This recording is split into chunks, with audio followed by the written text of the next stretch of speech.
So this recording will be generating amendments and extending closings or even mortgage contingency periods and inspection periods through Equator. So I received, let's start with this one. Once a week, each property that's under contract, there's a task that says is closing on schedule. Now, most times they are on schedule. This one is not on schedule, and I know there's no way for you to know that other than me telling you. However, now that I'm going to be CCing you on emails, you will start to know that because you will see the conversations.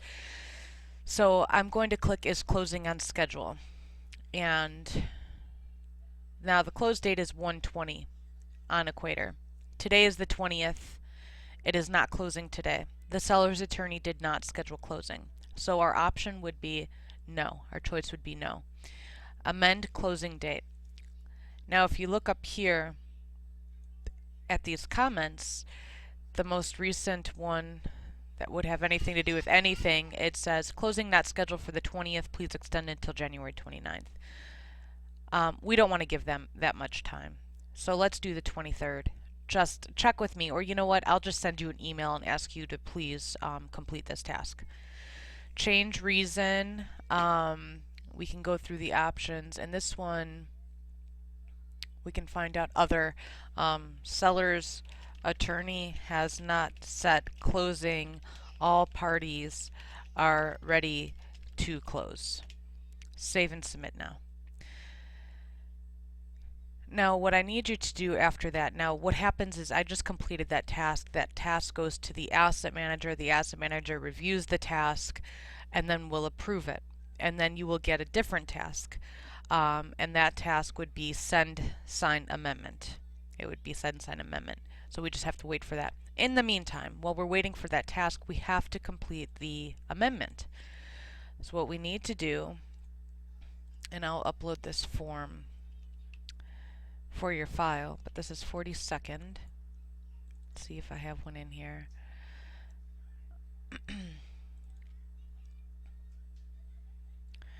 Now what we need to do is we need to make sure that the REO ID number, the seller's name, the buyer's names are spelled exactly as they appear on the addendum. So usually that's when you complete the addendums.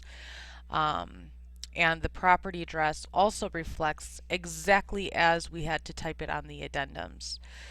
I've already sent out an amendment on this one. I typed this up so I know it's correct right now. We put today's date, 01/20/2015. That the date that would have stayed the same to the fully executed contract, the date that the seller signed. So this date is 12/8/2014. It's under the seller's signature. Now, you can find fully executed contract if you're not able to get it from me for whatever reason. If you go into messages and you look at for a message that says executed contracts or something like that, we'll go through. It was December 8th. There were a lot of messages on this one, so let's go back.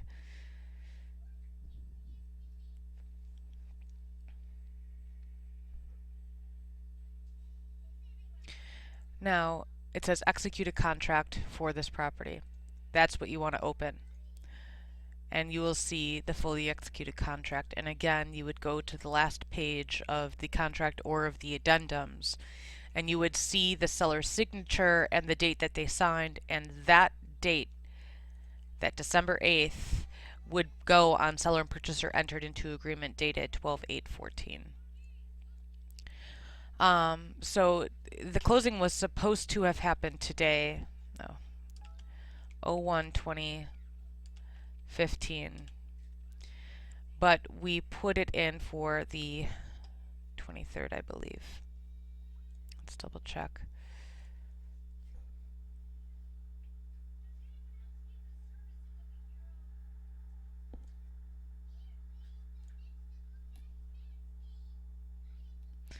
Yes, to the 23rd. So 01/23/15. Now, don't check that box. Nothing else is changing. There's no purchase price, no, nothing. Put buyers ready to close, waiting on closing confirmation from seller's attorney. So then you would send this out directly to the buyer's agent. But for now, because I would have CC'd you in, or I would have forwarded you an email saying, please send them an amendment for this date.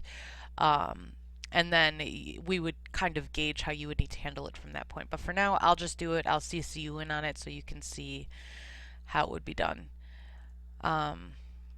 Amendment 120.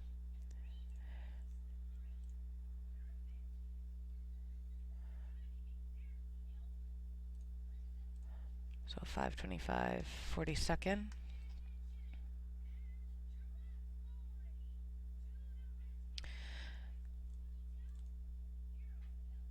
Now, please have the buyer sign and return the attached. I am still trying to find out what is going on with the closing. I'll keep you posted. Thanks.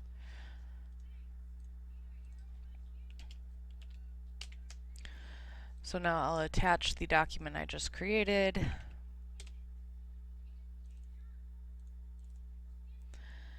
And then hit send. So that would be the way that you would create an amendment. And again, depending on if we need to ad hoc, so you click on the tasks to add a task. If I know that an extension is needed and is coming up, and there is no task already there, like how it just was, you would have to trigger this is closing on scheduled task and then complete it. But again, we'll go forward as soon as we know more. Another one that we're currently waiting on is 7031 Crane. I put that into the system today. That is closing on scheduled task, but the asset manager has not kicked it open yet. So again, I'll continue this YouTube video for you once I have those open tasks so we can upload it. Because I already have them back from that attorney. So when they send it back, it would be typed up like how I typed it up. And then the purchasers' names would be signed down here, and that's what we would need to upload.